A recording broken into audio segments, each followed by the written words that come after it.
I'm thinking that maybe there's a certain reality I need to accept. Not necessarily a truth, but certainly a reality. But what I mean by that is that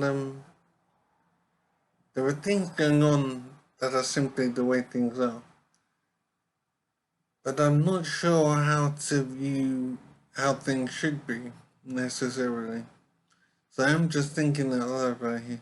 What I'm thinking about is the position of men in society and our view of men and what men are, what their role is, their importance relative to that of women.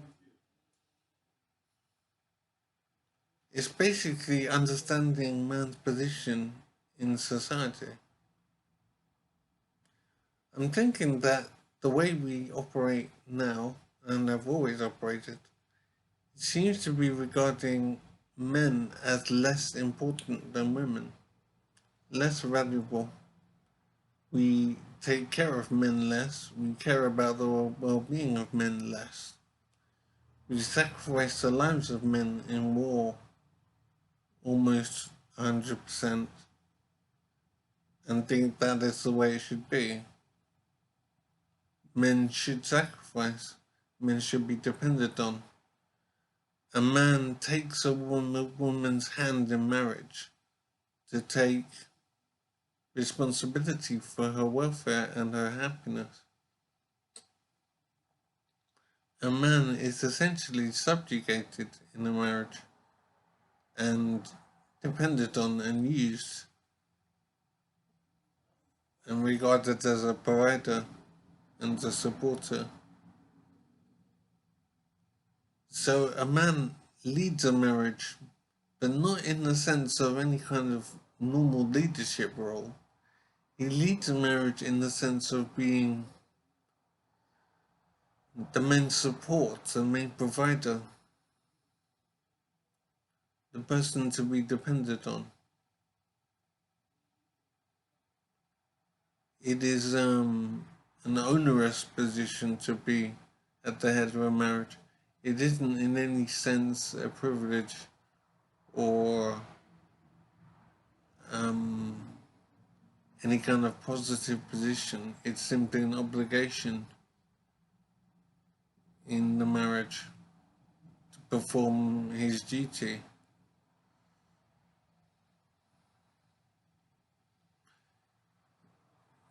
I haven't viewed marriage this way before, but I do think it is a better way of viewing marriage than the traditional sense of a man taking a woman's hand in marriage like he is gaining in some way, like he is benefiting in some way.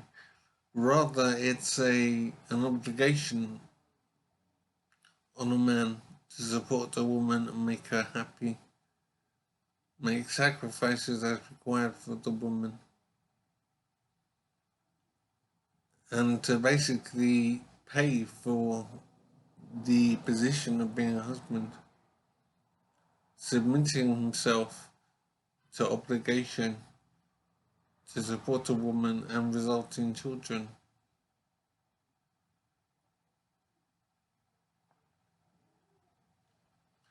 It's as if marriage for a man is more like a job than it is some kind of romantic, pleasant role. It's a functionary position.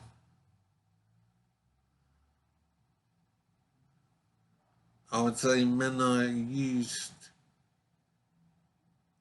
for their abilities to provide and support.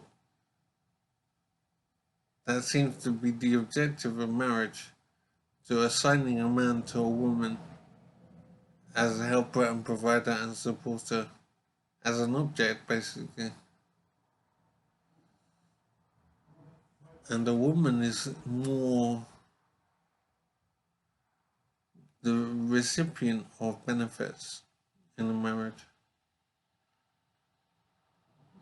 A woman takes and gives of herself and allows the man the right to reproduce.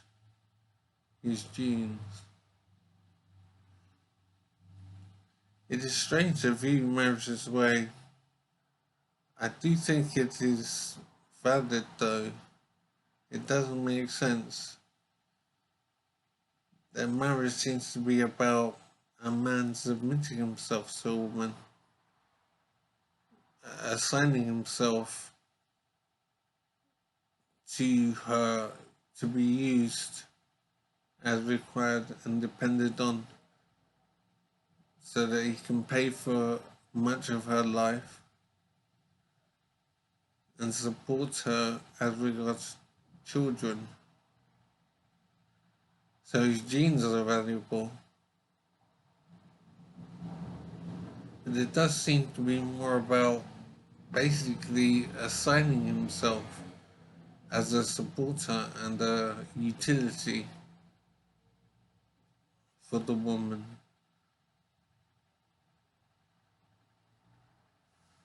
I'm wondering if that's a more accurate way of describing what marriage is.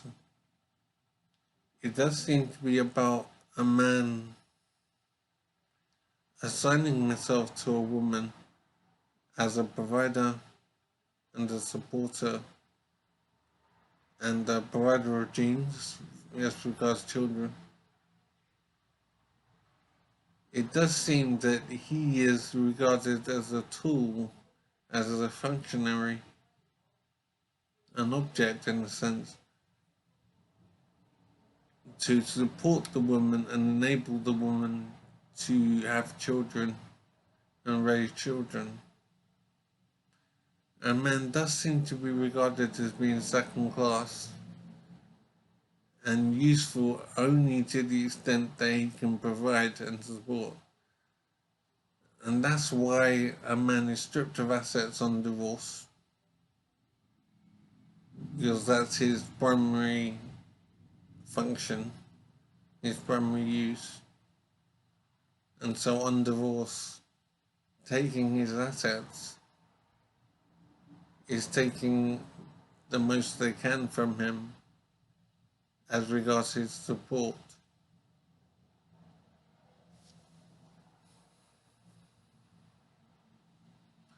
It does seem that men are viewed as a resource to be depended on and used,